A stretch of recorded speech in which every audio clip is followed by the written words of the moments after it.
It's Chuck here back with Milton Daily Homes, and so we have 6 properties today. You may be wondering why we didn't have a video yesterday because there was actually no properties. So between Wednesday and Thursday there was no properties listed, and then between Thursday and today we had 6. Actually 5 plus a bonus. I'll tell you about it later.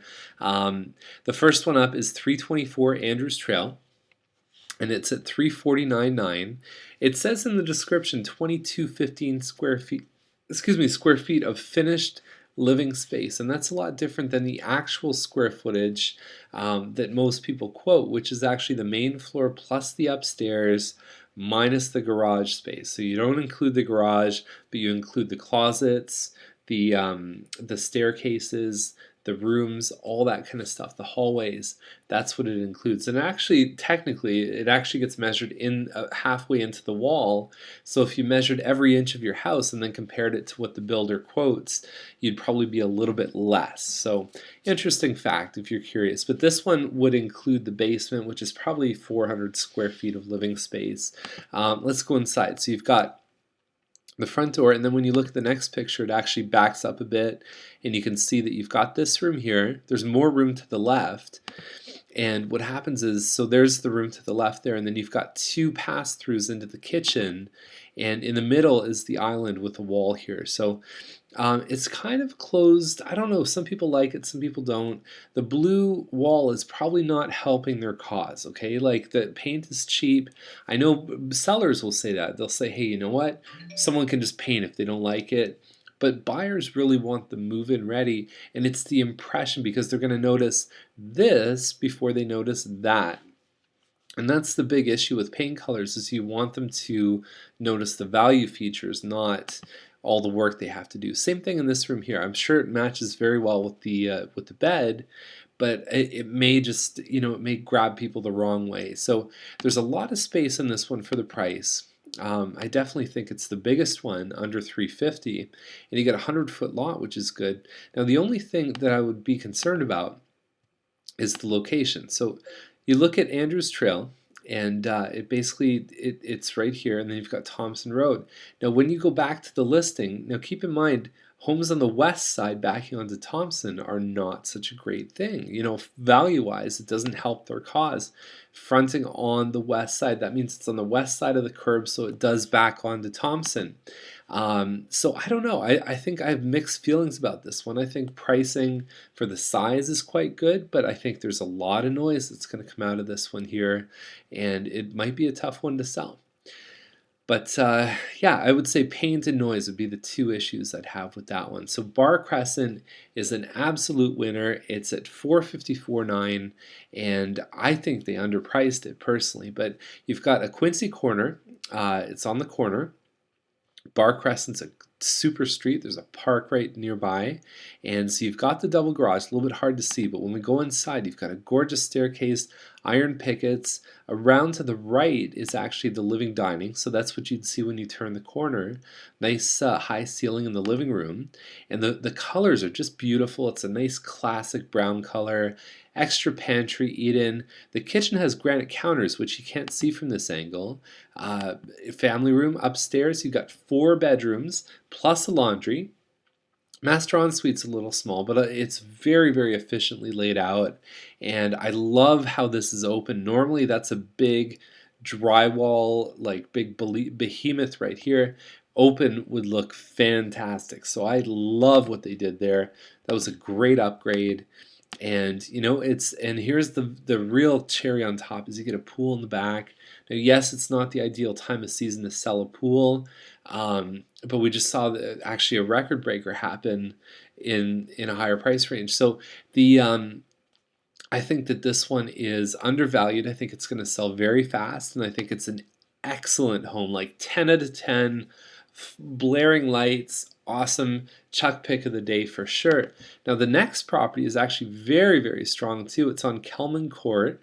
It's a Wild Rose model, and it's 3,200 square feet. There's another one listed with a slightly more valuable elevation with the stone and stucco, but it's at $669. So and that one's a little bit more upgraded. This one has some good upgrades. Hardwood stairs, very modern, very contemporary look. I think you could quiet that down with some paint colors with the right furniture, you could really make this one more warm and cozy.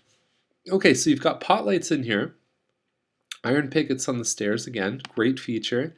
There's the dining room. You've got really a nice looking kitchen here too. Same thing, pot lights. There's the family room. They've got the built-ins all set up, the fireplace. And upstairs, I believe that's the little office upstairs. And then you've got the bedrooms, glass shower. So this one is rocking. It's still brick. There's a little bit of siding up here. The price on this one, I think, is phenomenal. So definitely check this one out. Huge fan of it, and that one's probably going to sell pretty quick too. Fourth line, 669.5. Not a lot of pictures on this one. It's at Steeles and Fourth. It's a 3-bedroom, 2-washroom, partly finished basement. Got an above ground pool, and basically 0.93 of an acre. They've got a couple walkouts and decks. It looks like more of a chalet style, so it could have a nice vaulted ceiling. And this one's probably going to have to be pretty nice to command that kind of money. So I hope it's in good shape inside. It sounds pretty nice, and it's pretty close to town too, which is good. 16 by 24 pool in the yard. So Tremaine is actually owned by an agent. So it's at 689, 5-bedroom, 3-washroom. About 1.71 acres. The important thing on there is that it's 547 deep, so it's a good setback from Tremaine, which I think is the most important thing with this one. There's the setback there, a nice winding road. That makes a huge difference, especially when you consider Tremaine is going to start to become more of a traffic. There's going to be more traffic on Tremaine because you've got all the homes around sort of the orchard. That basically, like Sutton Drive and stuff, they're going to go right up Tremaine, and they're going to hit the new highway exit, which is probably coming in the next year or two. So this one looks really nice. It's almost like reclaimed barn floors here. Lots of beautiful woodwork in this one here, and the kitchen looks like it's in good shape. And there's a bit of I guess that's a patio just coming off of the back there, and it's pretty private behind. So that's my favorite thing. I mean, I spent so much time in an office. I'd love to see some nice wood shelves in my office. Great stuff here too. So this is it's a good listing. Definitely 689 for that location. Again, you're not far from town. It's just north of Lower Baseline and south of Britannia. So hey, good job with this one. That's an 1851 home too. Now, Fifth Concession technically isn't in our boundaries. When they list it as W22 or W26, what it means is it's either Milton Urban or Milton Rural. And so these guys are down by Waterdown. They're kind of stretching the boundaries a little bit. But I thought I'd bring it to you because it looks pretty nice. It's 745. It's just under an acre lot. So it's 203 in the front, 198 deep. Nice piece of land. 5-bedroom. It's basically all new inside. It looks all new. And, bath fitter in the bathroom, but you've got a nice granite undermount sink there. You've got the finished basement. And again, just more shots of the lot there. Big mature trees. So I don't know much about this area. I don't do a lot of work here. It looks like it's vacant or a pretty quick possession at 21 days. And hey, it might be an option for you. It's a little further away. In Waterdown, the taxes get a little bit higher, so you're up over $5,000 for the taxes here. But hey, you know what? If it works, it works. So that's our list. I'm not sure if we're coming back next week. I'd like to do a video Monday, Tuesday, and then maybe take a week or two off and maybe come back in January. I'll keep you posted with it. But for now, just have yourself a super weekend, and we'll be in touch. Okay, see you then. Bye.